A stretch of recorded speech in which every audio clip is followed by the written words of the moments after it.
Est-ce que Léonidas et ses 300 Spartiates ont vraiment tous péri?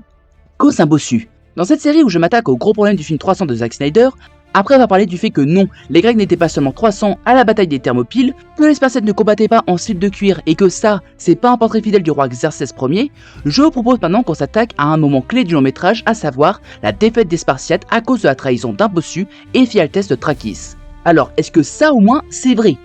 Eh bah oui en partie, mais ça reste à nuancer. En effet, après 2 jours de combat intenses, Éphialtès de Trachis, un grec, décida effectivement de trahir les défenseurs des Thermopyles. Mais contrairement au film, rien ne permet de dire qu'il était bel et bien difforme ou bossu. Non, ça c'est une pure invention scénaristique, car dans les films, les méchants ils sont forcément moches, sauf dans le 2e film.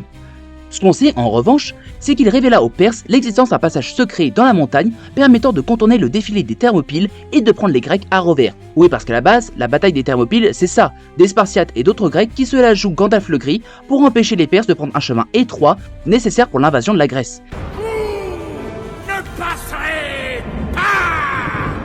Et Éphialtès il fit ça pour une raison très simple, l'argent.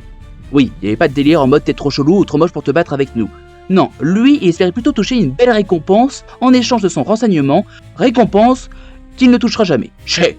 Et quand Léonidas comprit que les Perses allaient désormais le prendre de face et par derrière, titre, il sut alors que la victoire était impossible, et il ordonna à l'essentiel des troupes grecques de battre en retraite pendant que lui et quelques hommes restaient pour couvrir leur fuite. Oui, parce que je vous rappelle qu'à la base, ils étaient 7000 au tout début de la bataille. Et non, il ne restait pas seul avec ses 300 Spartiates, mais aussi avec 700 espions et environ 400 Thébains. Mais bon, comme ces derniers sont moins stylés que les Spartiates, et aussi moins connus, on les met un peu moins en avant dans les films. Ces hommes luttèrent jusqu'à leur dernier souffle avant d'être tous massacrés sous une pluie de flèches. Mais leur sacrifice, lui, deviendra un symbole majeur de résistance dans le monde grec. Et petit fun fact pour finir, le prénom Éphialtès, il a une signification très particulière, car il voulait littéralement dire cauchemar en grec ancien, et suite à la trahison du fameux Éphialtès de Trachis, et le terme est resté le même en grec moderne, et c'est même devenu une insulte. Bon, pour vous donner un ordre d'idée, traiter quelqu'un d'Éphialtès en Grèce, pour le dire de manière soutenue, c'est comme dire en France, t'es qu'un sale Judas. Ce bi. Après, avec un prénom pareil, tu m'étonnes que le gars est mal tourné. La prochaine fois, je vous propose qu'on réponde à une autre question, à savoir, est-ce que la scène du début du film, avec le messager et le Zizi Sparta, c'est n'importe quoi aussi, ou est-ce qu'il y a un fond de vrai?